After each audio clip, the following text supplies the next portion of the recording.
नमस्कार दोस्तों आज का ये वीडियो स्टॉक मार्केट में बिगनर्स के लिए है। स्टॉक मार्केट में अगर आप एंटर होना चाहते हो, अपनी जर्नी को स्टार्ट करना चाहते हो, तो ये मार्केट के करेक्शन एकदम बेस्ट टाइम है स्टॉक मार्केट में एंट्री लेने का। कई बिगनर्स को अभी भी स्टॉक मार्केट एक कंफ्यूजिंग जंगल की तरह फील होता है।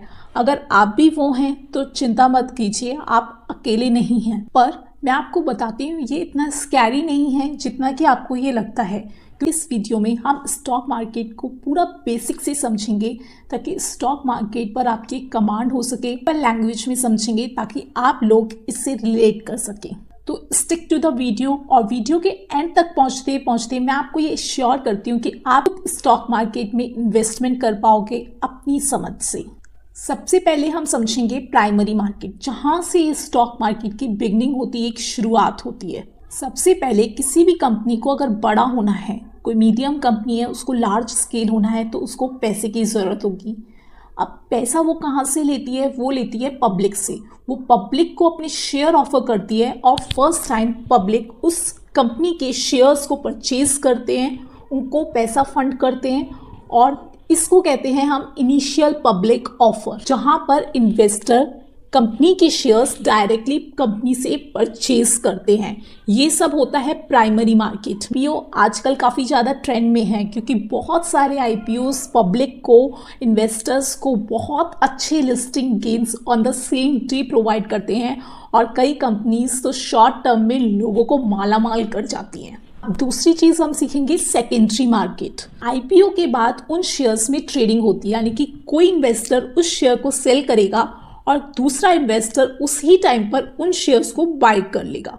This is trading. ये ट्रेडिंग स्टॉक एक्सचेंजेस के थ्रू होती है, जो कि मार्केट में लिक्विडिटी प्रोवाइड करते हैं। स्टॉक एक्सचेंजेस दो हैं, बीएसई, एनएसई, उनको हम वीडियो में फर्दर डिस्कस करेंगे। अब market indices, that is market indicators को समझते हैं। निफ्टी और सेंसेक्स, ये दो टर्म आपने काफ़ी ज़्यादा सुनी होगी। तो निफ्टी क्या होता है और सेंसेक्स क्या होता है? देखो दोस्तों, नेशनल स्टॉक एक्सचेंज एनएसई पर बहुत सारी कंपनीज लिस्टेड होती हैं। उनमें जो टॉप 50 कंपनीज होती हैं बाय मार्केट कैपिटलाइजेशन, जिनका मार्केट कैपिटलाइजेशन सबसे ज़्यादा होता है, टॉप 50 कंपनीज, उनको रिप्रेजेंट करता है निफ्टी। ऐसे ही बॉम्बे स्टॉक एक्सचेंज होता है, जिसमें अगेन बहुत सारी कंपनीज लिस्टेड होती हैं। उनमें जो टॉप 30 कंपनीज होती हैं एज पर एक्टिवली ट्रेड, जिन पे बहुत ज़्यादा ट्रेड होता है, बहुत ज़्यादा वॉल्यूम ट्रेड होता है, उन टॉप 30 कंपनीज को रिप्रेजेंट करता है सेंसेक्स। अब आपको बताती हूँ मैं, एनएसई, नेशनल स्टॉक एक्सचेंज या बीएसई, ये क्या है? ये एक तरीके से आप मानिए शेयर्स के लिए मार्केट प्लेस है। मार्केट प्लेस जहाँ पर ये शेयर्स ट्रेड होते हैं। गलत नहीं होगा अगर मैं आपको लेमैन भाषा में समझाऊं कि एनएसई और बीएसई एक तरीके से इन शेयर्स की सब्जी मंडी है, जहां पर ये शेयर्स बाय या सेल कर सकते हैं आप। अब इस शेयर मार्केट को रेगुलेट कौन करता है? इसको रेगुलेट करता है SEBI, securities and exchange board of India, जो ये रेगुलेट करता है कि ये जो ट्रेडिंग हो ये फेयर तरीके से हो, इसमें कोई फ्रॉड ना हो, स्कैम ना हो, ताकि इस पूरे मार्केट में ट्रांसपेरेंसी हो सके। जो इन्वेस्टर्स हैं, छोटे निवेशक हैं, उनके इंटरेस्ट को प्रोटेक्ट किया जा सके। आपने बहुत बार ये टर्म सुनी होगी, बुल मार्केट, बियर मार्केट। ये क्या होता है?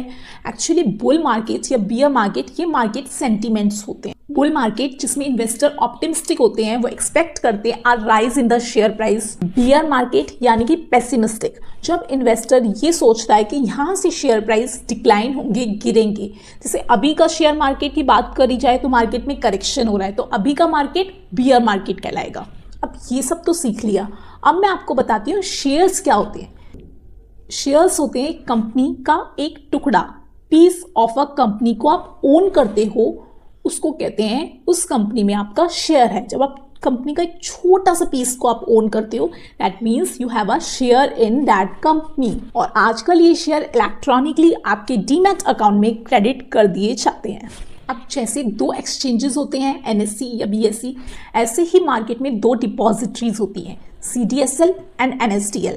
CDSL central depository service limited, जो ऑलरेडी स्टॉक मार्केट में लिस्टेड है, and NSDL national securities depository limited. आपके डीमैट अकाउंट, जो खाता है आपका डीमैट का, वो इन डिपॉजिटरीज के पास होता है, और किसके थ्रू होता है, कौन इसमें मीडिएटर होता है, वो होते हैं डिपॉजिटरी पार्टिसिपेंट्स, जैसे कि जीरोदा, मोतीलाल ओसवाल, एंजल वन, ये सब एक मीडिएटर होते हैं between investors and depositories, CDSL और NSDL।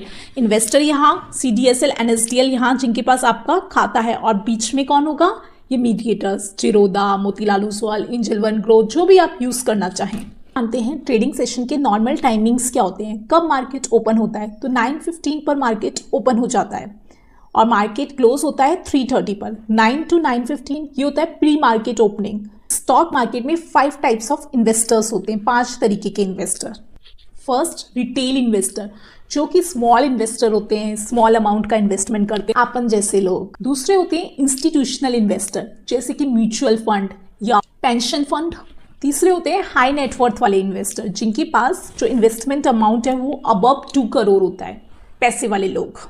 फोर्थ होते हैं DIIs, डोमेस्टिक इंस्टीट्यूशनल इन्वेस्टर्स, जो कि होते हैं इंडिया के बिग इंस्टीट्यूशनल इन्वेस्टर्स। और लास्ट FIIs या FPIs, जो होते हैं फॉरेन इंस्टीट्यूशंस।